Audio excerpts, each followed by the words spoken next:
First, let's show you the static riding posture on this bike. I'm 1.78 meters tall and weigh 68 kilograms.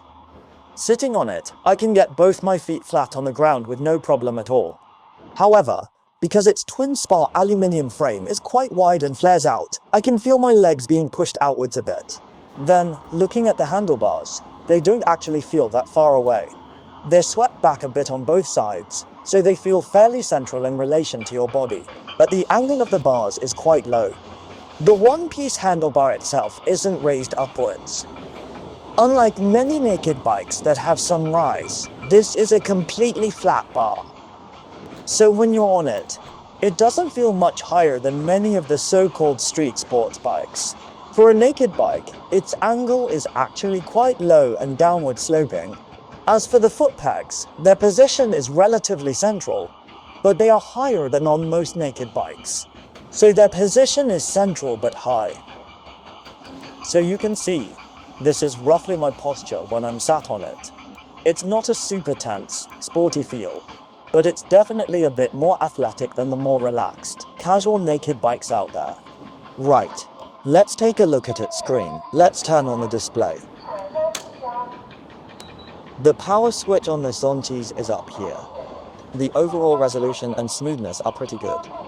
The whole UI design is similar to the 703R. It's a pretty good looking UI and follows a fairly common layout these days. The standard display shows your revs, speed, gear, oil pressure, and low fuel level. You also see front and rear tire pressures, plus engine and tire temperatures. Right, let's now take a look at the overall exterior design of the bike. To be honest, the looks of this bike are genuinely good. Just sitting here, you can see that Zontes currently has some of the most aggressive styling out there. Some people say its design copies Kawasaki, but that's not really the case. This styling was actually present on their previous 350 single-cylinder naked bike. That 350 naked bike, with its single-sided swing arm, was a really, really beautiful machine. But unfortunately, it lacked a good frame and engine. Now, this 703F has filled those past shortcomings in the core frame and engine departments. The bike is now very complete. First, the front end. The design largely continues the style of the previous 350. While there are some changes, the overall style is still very similar. At the front, you have these two LED eyebrows up top, which are the daytime running lights. The main headlight is below. From a distance, it looks like two angry, menacing eyes. It's very aggressive and ready for a fight. Then, up here, below the instrument cluster, it doesn't have a small fly screen for decoration like many naked bikes do. It's just completely exposed. This design is very much like KTM's. It's a very bold approach that shows a lot of confidence in the bike's overall lines. The overall effect is actually quite good. Moving to the side, you can see these side panels that extend quite far forward. Although they extend forward, they don't cover up the frame at all. Take a look. This black section here is its twin-spar aluminium frame. On other models, side panels are often used to hide a slender frame, but this twin-spar aluminium frame is very robust and looks great visually. So there's no need to cover it up. Instead, they've chosen to show it off. Take a look. There's an indicator integrated into the side panel here. The fuel tank on this bike is different from the 703RR. It's a completely new mold. Tap it. The top is plastic, and the bottom is metal. The tank is also very narrow where it meets the seat. You can clearly see that both the tank and the seat have been slimmed down as much as possible to help you get your feet on the ground more easily. The tail section is actually quite similar to the 703R, not much difference. It's a split seat design, as you can see, and then there's the tail light area. It's a very, very high tail. It's both high and sharp, which gives it a very aggressive look. And besides the main central brake light, it also has two position lights on either side. Now for the bike specs. It's powered by a precise 699cc inline 3-cylinder engine. The overall engine tuning is actually the same as the 703R.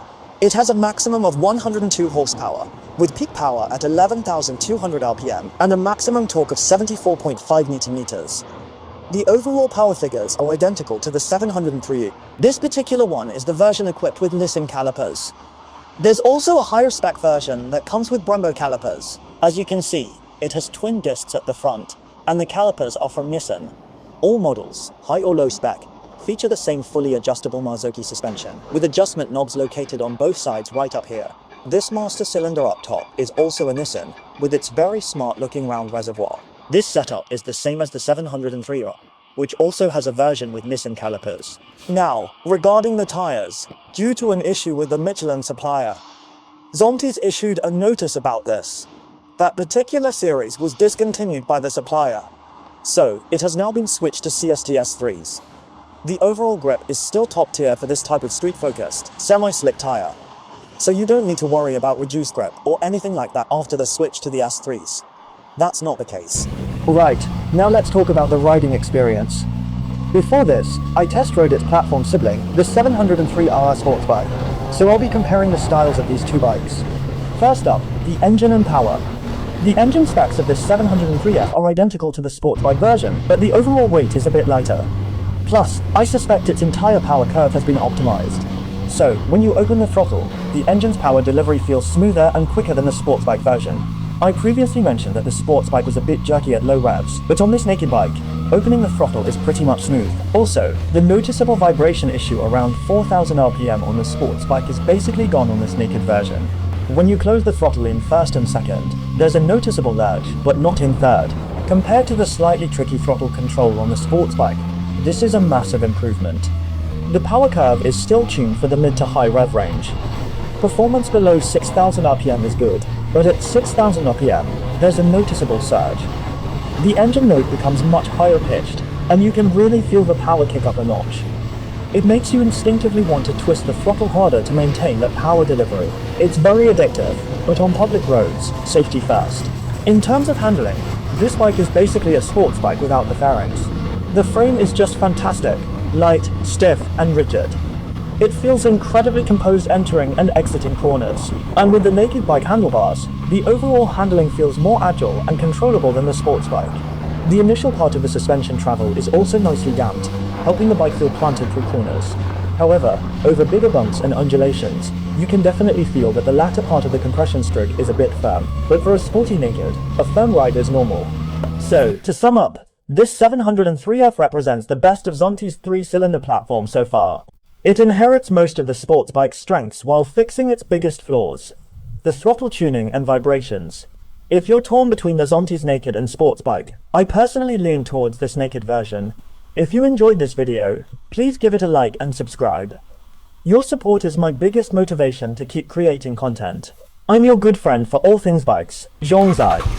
See you next time.